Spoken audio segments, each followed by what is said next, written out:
चलिए, भारत न्यूज़ आप सब लोग देख रहे हैं। नमस्कार, मैं बिल्कुल टाइम वेस्ट नहीं करेंगे। राकेश जी खुद बिहार से आते हैं और उनको पता है कि बिहार में आज की रात बहुत भारी है। ना आरजेडी वाले घर हैं, ना जेडीयू वाले घर हैं, ना बीजेपी वाले घर हैं। सबकी मीटिंग चल रही है। राकेश जी, सुबह कुछ तो होने वाला है जो आज की रात होना है।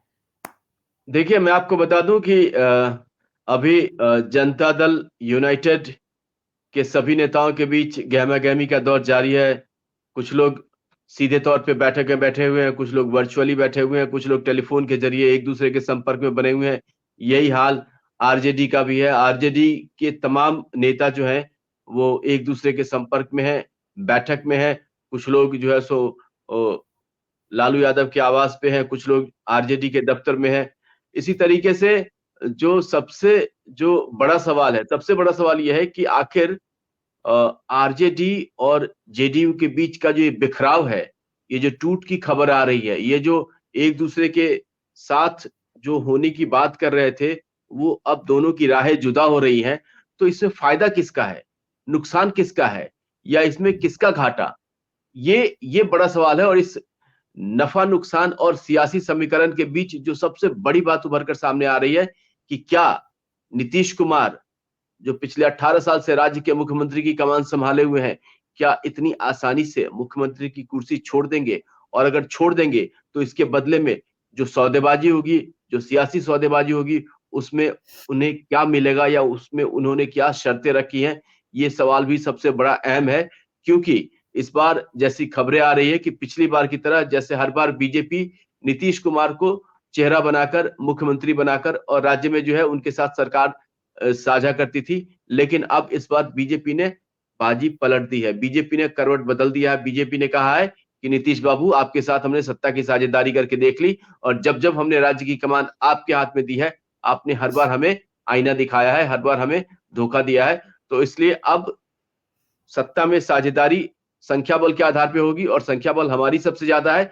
यानी कि आप देखेंगे कि बिहार में जो संख्या बल है, मैं आपको एक बार फिर से अपने दर्शकों को बता दूं कि कुल 200 अ, कुल 79 सीट जो है वो आरजेडी के पास है, 78 सीट जो है वो बीजेपी के पास है और करीब-करीब 42 या 45 सीटें जो है वो नीतीश कुमार के पास है। अगर आंकड़ों में थोड़ा बहुत ऊपर-नीचे हो सकता है बट यही कमोबेश आंकड़ा जो है वो समझ में आता है।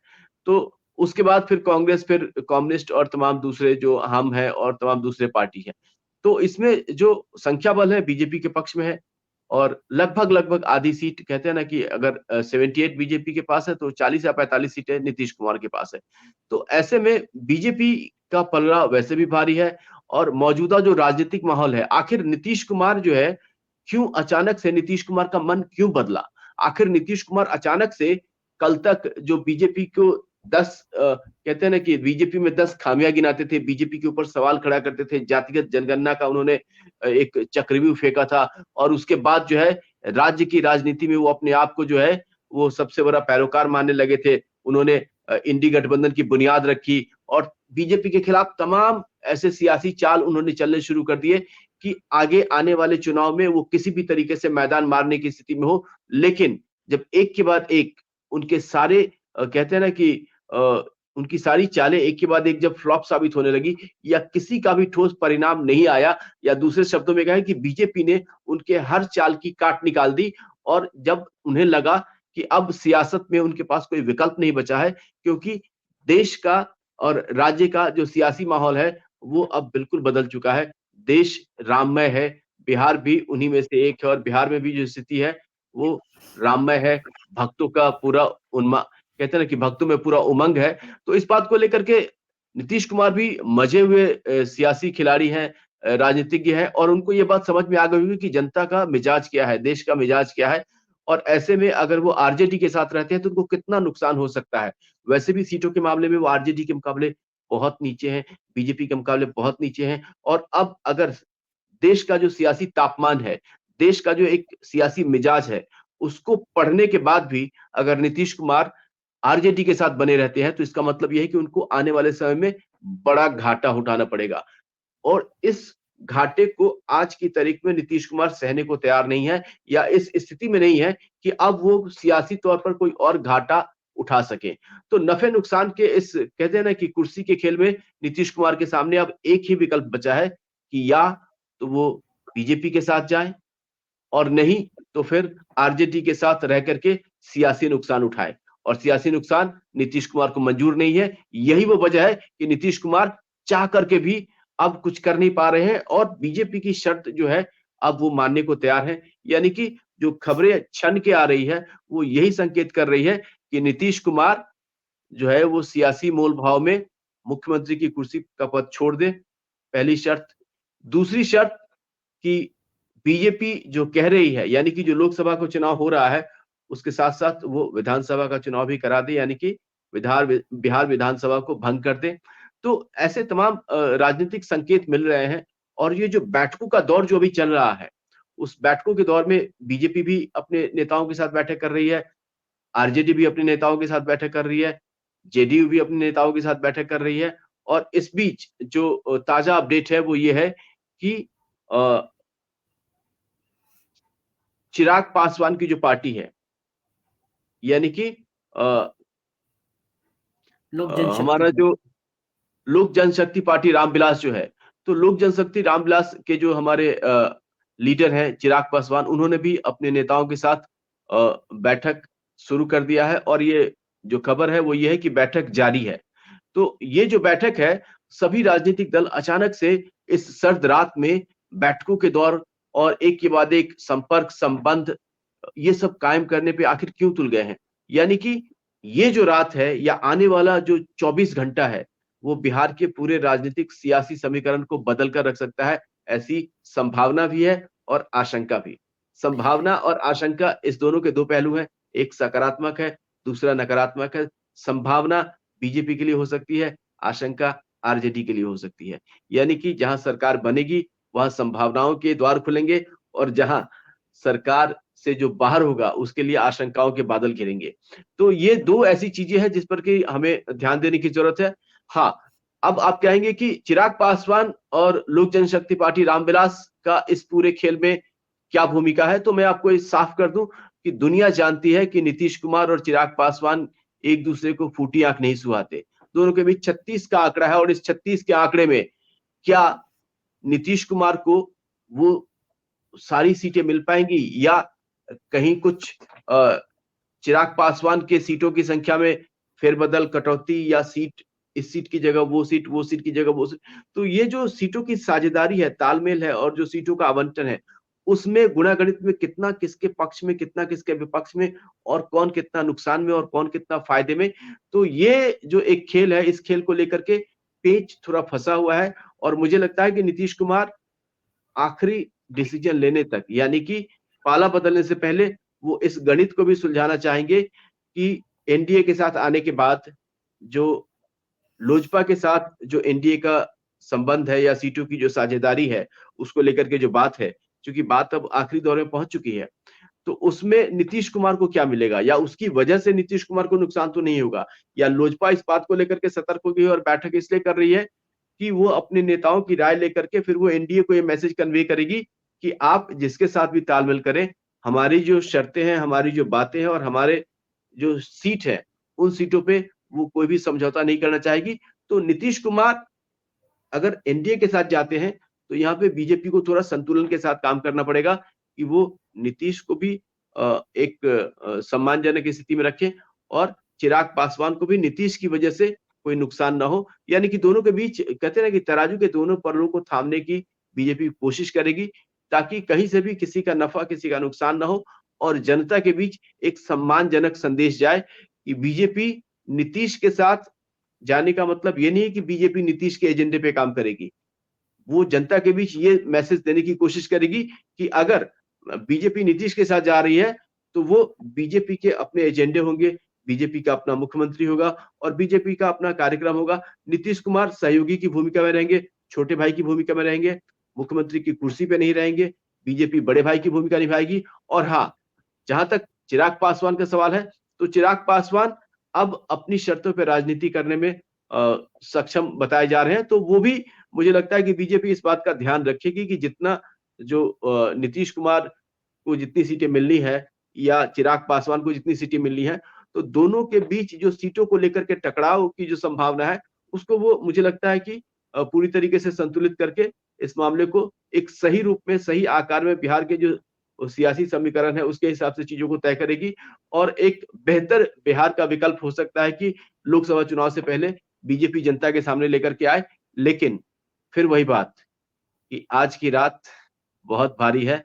बिहार में सियासी समीकरण बदल सकता है, सत्ता पलट सकती है। आरजेडी जो अभी सत्ता के केंद्र में है, हो सकता है कि वो एक किनारे पड़ी हुई मिले। तो ऐसे तमाम कयास हैं, ऐसे तमाम संभावनाएँ हैं, आशंका है और इस रात के बाद जो सुबह होगी, वो हो सकता है कि बिहार की सियासत में, बिहार की राजनीति में एक नई सुबह होगी। हो सकता है कि जो राजनीतिक रूप से जो नीतीश कुमार जिनके भी साथ हैं, आरजेडी के साथ हैं, तो हो सकता है कि अगली सुबह सूरज निकलने के साथ नीतीश कुमार को बिहार की राजनीति में एक नई सुबह, एक नई साथी की तलाश जो है वो पूरी होगी और जनता को भी जो उम्मीदें हैं जिस भी कारण से हो उम्मीदें पूरी नहीं हो पा रही हैं, तो उन उम्मीदों को एक नई दिशा मिलेगी और वो नई दिशा देने का काम भारतीय जनता पार्टी करेगी, वो नई दिशा देने का काम एनडीए गठबंधन करेगा और चुनाव से पहले और चुनाव के बाद भी मुझे लगता है कि ये गठबंधन जो है वो राज्य की जनता की आकांक्षाओं को पूरा करने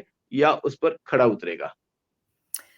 जी, राकेश जी, एक्चुअली जैसे अभी बिहार में पिछले 1 महीने से बीपीएल चल रहा था। BPL means Bihar premium league. जैसे इंडियन प्रीमियर लीग चलती है क्रिकेट की, ऐसे ही बिहार पॉलिटिकल लीग भी इसको आप कह सकते हैं, बीपीएल। और बिहार पॉलिटिकल लीग में अभी भी 3 मैच चल रहे हैं। एक दिल्ली में चल रहा है, जहाँ केसी त्यागी पहुंचे हुए हैं, सम्राट चौधरी भी हैं और बड़े नेताओं की मीटिंग है। एक जेडीयू के ऑफिस में चल रहा है, या सीएम हाउस कह सकते हैं, जहाँ पे नीतीश कुमार बल्लेबाजी कर रहे हैं। और एक आरजेडी के ऑफिस में भी चल रहा है, जहाँ पे आरजेडी के विधायक टिके हुए हैं और दिग्गज बल्लेबाज लालू प्रसाद वहां पर टिके हुए हैं और कह रहे हैं कि सब जगह फोन जा रहे हैं, हम वालों को भी जा रहे हैं, उनको भी जा रहे हैं। लालू भी इस बार पक्के मूड में है कि इस बार पलटी मारी तो मैं भी अपना पूरा राजनीतिक कौशल दिखाऊंगा। लेकिन बहुत सारे उनके पास चांसेस नहीं है, क्योंकि बीजेपी की सबसे स्ट्रॉन्ग पॉइंट ये है कि जब भी वो ऐसी कोई कार्य में जाता है तो सबसे पहले वो अपना होमवर्क करता है। होमवर्क मीन जो एनडीए के अलायंस है, चाहे वो हम हो, चाहे वो चिराग पासवान हो या अन्य छोटी छोटी पार्टियां हो, वो उन पे होमवर्क करके उनको समझा के कॉन्फिडेंस में लेके फिर आगे बढ़ता है। ऐसे नहीं कि आगे बढ़ने के बाद फिर कॉन्फिडेंस में लेता है। तो उनका होमवर्क कंप्लीट है। तो लालू वो उस नंबर को तो नहीं छू पाएंगे, जो भी आप नंबर 79 बताया, और उसको हम अगर आगे लेके जाना चाहें जादुई नंबर तक तो नहीं पहुंच पाएगा। कहते हैं कि इस बीपीएल में पहली विकेट जब लल्लन सिंह की गिरी तभी तय हो गया था कि भाई ये एक विकेट गिरते ही अब बहुत सारी विकेटें गिरनी है, और ये तो जेडीयू ने अपनी एक विकेट गिराई है, लेकिन वहां आरजेडी की कई गिरनी है। और उसके बाद से आपको पता ही है, सब चीजें हुई, पिच तैयार हुई। पिच तैयार होने के बाद ये जो कल केंद्र से ये जो यॉर्कर आया है ब्लॉक हॉल में, बिल्कुल कर्पूरी ठाकुर को जो भारत रत्न दे दिया, उसके बाद से चारों खाने चित। और नीतीश कुमार ने जो वहां से परिवारवाद को लेके बयान दे दिया, उसके बाद जो लालू जी की बेटी ने ट्वीट कर दिए, के बाद एक 3 फिर डिलीट कर दिए। उन ट्वीट का सीधा निशाना आप जानते हैं कहां था, और जो नीतीश कुमार ने बोला उसका निशाना भी आप जानते कहां था। तो मैच तो लग रहा था तभी ओवर हो जाएगा, 9 विकेट गिर गए थे, लेकिन वो खिंच गया आज तक। और आज तक भी अभी बस समझ लीजिए ये लास्ट जो विकेट की पार्टनरशिप चल रही है, ये सुबह होते होते, हालांकि केसी त्यागी दिल्ली पहुंचे हैं तो उन्होंने एयरपोर्ट पे यही कहा, नहीं नहीं हम तो इंडी गठबंधन में ही हैं, हम कहीं नहीं जा रहे हैं। ये मुझे राजनेताओं की बड़ी क्यूटनेस लगती है, बड़े अच्छे लगते हैं मुझे। क्योंकि लल्लन सिंह भी कुछ दिन पहले जब सीट उनकी जाने वाली थी, कुर्सी थी, नहीं हाँ ये यही अध्यक्ष रहेंगे, मीडिया वाले तो ऐसे ही करते रहते हैं बिना बात से। तो ये इन्होंने भी अभी कहा है कि हाँ अभी वो सच कह रहे हैं, अभी है तो इंडी गठबंधन में ही है। अगले 4-5 घंटों का कुछ नहीं पता, वो तो भगवान ही जानता है। लेकिन 25 तारीख की रात भारी है, ये हम अब नहीं कह रहे हैं, ये पिछले 6 दिन से खबर चल रही है कि एक बार आप रामलला को वहां पर बैठने दीजिए, प्राण प्रतिष्ठा होने दीजिए, फिर उसके बाद खेला होबे। और ममता बनर्जी ने क्या टर्म दी है, खेला होबे। ये तो पॉलिटिकल सबसे फेमस टर्म बन गई। अब तो चाहे पंजाब हो, हरियाणा हो, गुजरात हो, महाराष्ट्र हो, कोई हो, खेला ही होबे है। मतलब वो तो बंगाल की टर्म थी ना, खेला होबे, तो खेला होबे है यहाँ पे। तो आपने सही कहा, इस वक्त पूरी जोर आजमाइश चल रही है। लेकिन सच है कि एनडीए की ताकत के आगे, और मैंने आपको कल कहा था, आप कल का वीडियो दर्शक भी हमारे रिवाइंड करके देख लें, कि राकेश जी अभी रुक जाइए, यात्रा जहां-जहां पहुंचेगी उससे पहले कौन-कौन सी विकेट गिरनी है। अभी तो गुजरात में बड़ी तैयारी है सर। अभी तो चर्चा ये भी है कि जब गुजरात में एंटर करेगी तो कांग्रेस हैरान रह जाएगी, क्योंकि कांग्रेस पहले ही वहां पर नहीं है। 26-0 का स्कोर है वहां पर बीजेपी का, और यहाँ भी 39-1 का स्कोर है आरजेडी और बीजेपी और जेडीयू का बिहार में। और अब दोबारा जब मिल जाएंगे और सभी इकट्ठे लड़ेंगे तो वो 40-0 ना हो जाए, मुझे तो ये भी लगता है।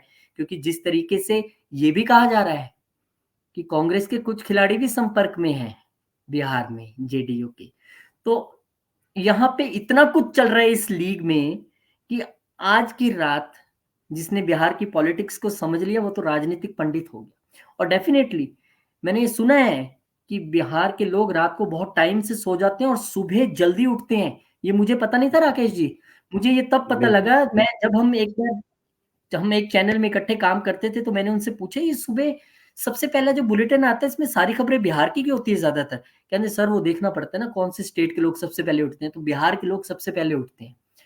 तो आज मुझे लग रहा है बिहार के लोग सबसे लेट सोएंगे, क्योंकि लाइव मैच चल रहा है, कहीं से कोई खबर आएगी कुछ आएगी। और सुबह भी जल्दी उठ जाएंगे भाई, सुबह 26 जनवरी है तो जल्दी उठेंगे। लेकिन ये सच है कि आज की रात बिहार पे भारी है, मतलब बिहार की उन पार्टियों पे जो तथाकथित हैं। बहुत सारे मौजूदा पूर्व हो सकते हैं, बहुत सारे जो पूर्व हो गए थे वो मौजूदा हो जाएंगे, नए चेहरे देखने के लिए मिलेंगे। और फिर मीडिया की तारीफ तो सबको करनी चाहिए ज्वाइंट प्रेस कॉन्फ्रेंस करके, क्योंकि मीडिया इतने दिन से बता रहा है भैया ये होने वाला है, ये होने वाला है, ये होने वाला है, और वो हो रहा है। और सब कह रहे हैं अरे ये तो ऐसे ही बोलते हैं, सब बेकार, कुछ नहीं, ऑल इज वेल। उसी के लिए एक 3 इडियट पिक्चर से all is well, all is well, ऐसे करने से ऑल इज वेल थोड़ा हो जाता है सर। ऑल इज वेल तो तब होता है जब सब कुछ सच में ऑल इज वेल होता है, तो सब अपने अपने घर में सो रहे होते हैं। सो इतनी ठंड है इस बार, मतलब ही नहीं है बाहर निकलने का, लेकिन सब जमे हुए हैं क्योंकि ऑल इज नॉट वेल, और कुछ तो दिल्ली पहुंचे हुए हैं। तो कहानी ये है कि मोदी मैजिक यहां भी चल गया है, और नीतीश कुमार को ये पता लग गया है कि वीकेस्ट स्थिति में इस वक्त है। अगर आरजेडी के साथ जाते हैं तो जो इंडी गठबंधन का स्टैंड रहा राम मंदिर को लेके वो सेल्फ गोल है, आपने उतना वोट गवा लिया। सेकंड, आपने मोदी विरोध में क्या क्या कर दिया वो आपको नहीं पता। थर्ड, जिस तरीके से अभी ईडी वाला सारा मसला चल रहा है, अब उनको लग रहा है कि भाई ये ना हो कि हम जाएं तो अभी जो 15-16 सांसद जीते थे वो भी ना जीत पाए अगली बार। तो बीजेपी के साथ जाने का फायदा नीतीश कुमार को ये नजर आ रहा होगा अगर वो जाते हैं, कि एक तो सांसद अपने उतने इंटैक्ट रहेंगे या बढ़ जाएंगे या उतने रहेंगे, कम से कम इतना तो प्रभाव इस वक्त बीजेपी का पूरे भारत में है। दूसरा, विधानसभा अगर इकट्ठे लड़ते हैं तो एमएलए बनने की भी पूरे चांसेस है। और तीसरा, अगर वो 25 तक कुछ ना भी करें, अपने सांसद और एमएलए भी बढ़ा रहे, अब जब रोज ही पलटना है तो हो सकता है 25 में फिर मन बन जाए। और मन बने तब जब आपके पास कोई अच्छा आंकड़ा हो। तो अच्छा आंकड़ा होगा को कब, जब आप बीजेपी के साथ जाके लड़ोगे। तो ये गणित उन्होंने पूरा समझ लिया है। पिच बहुत दिन से तैयार हो रही थी, एवरीथिंग वाज फाइन। लेकिन जिसमें इंतजार था वो डेट का, वो छोटी छोटी नेगोशिएशंस चल रही थी, वो नेगोशिएशंस मुझे लगता है अब जो दिल्ली में हो रहा है वो उसके बाद सॉल्व हो जाएंगी। और बिहार की वो जो सुबह है, अब वो कल सुबह या कल दोपहर को, लेकिन बहुत सारी चीजें बदल जाएंगी। फिर ये मत कहिएगा कि हम तो गवर्नर से बजट की बात करने गए थे या वीसी की बात करने गए थे, बात करने गए थे, अब तो लग रहा है। और फिर मीडिया को आप कहते हो अरे भैया ये तो कुछ भी बोलते रहते हैं, इन्होंने तो वीडियो ही चलाना है अपना, कुछ भी बोल देंगे। ऐसा नहीं है सर, कंटेंट इकट्ठा करना पड़ता है फिर वीडियो बनता है। तो कुल मिला के राकेश जी आप तो बिहार के ही हैं, मैं तो अभी सो जाऊंगा, कोई चिंता की बात नहीं है, लेकिन मुझे नहीं लगता आप सोओगे सर। देखिए, बिहार में तो आप देख ही रहे हैं कि जिस तरीके से सियासी तापमान इतना बढ़ चुका है कि सर्द रात में भी नेताओं के पसीने छूट रहे हैं और लोग अपने घरों में, अपने बेडरूम से निकल के पार्टी के दफ्तरों में जमे हुए हैं। बैठकों का दौर जारी है और कल सुबह हो सकता है कि बिहार की जनता को एक नई सरकार, एक नया गठबंधन और एक नई सुबह मिले। तो इन्हीं उम्मीदों के साथ मैं बिल्कुल सर। आपको एक बार फिर से जो है ना, मैं यही बात दोहरा रहा हूँ कि बिहार जो है और बिहार की सियासत जो है वो बहुत जल्द बदलने वाली है। हो सकता है चंद घंटों में बदल जाए। ये बात जो है और ये रात जो है, दोनों बहुत बिहार की भारी है। जनता को हाँ, बहुत बहुत भारी रहने आप वाली देखते रहिए BPL, Bihar Bihar political league. है। चलिए ठीक है सर, मिलते हैं सुबह, नया वीडियो बनाएंगे, वो नए नाम भी याद करने पड़ेंगे ना। अब जब सारा मंत्रालय, हाँ, सारी चीजें चेंज बिल्कुल होती है, मैंने नए कहा सिरे ना, से वही याद करेंगे। सर, मैंने कहा पत्रकारों की कि जिंदगी सबसे मुश्किल है। हम एक हाँ, कैबिनेट याद करके हटते हैं, वो बदल जाती है, फिर सारे नाम याद करो, तो पंगा वही है। देखिए चलिए सर, कर लेंगे याद। बिहार के जो उप मुख्यमंत्री हैं, जो थी रेणु देवी, तारकिशोर, सुशील कुमार मोदी अब दिल्ली में है सर। और जो सम्राट अशोक, ये सब जो है सो अ, अ, दिल्ली में अभी बताए जा रहे हैं। तो दिल्ली में भी बैठकें जारी है, पटना में जाने भी सर। बैठकें जारी है। और जो कहते हैं कि सियासी तापमान और बैठकों का दौर, टेलीफोन पे, वर्चुअल, फिजिकल, सब तरफ मीटिंग ही मीटिंग चल रही है। तो इस मीटिंग का क्या होगा अंजाम, ये हम वो जानेंगे आपने बताना है कल सर। उगते हुए आप सूरज के साथ। जागिए, आप हाँ जी। जागेंगे, मैं सोऊंगा। आप नजर बना के रखिए, सुबह आपसे नहीं, पूछूंगा। नहीं, मैं दिल्ली से लेके पटना तक हर जगह नेताओं के संपर्क में हूँ और जो भी धन्य सर। लेटेस्ट खबर होगी, वो हम सब मिलके दर्शकों के साथ शेयर करेंगे। चलिए ठीक है। थैंक यू सर, बहुत बहुत शुक्रिया आपका। और दर्शक नमस्कार। देखते रहिए बीपीएल। मिलते हैं फिर सुबह।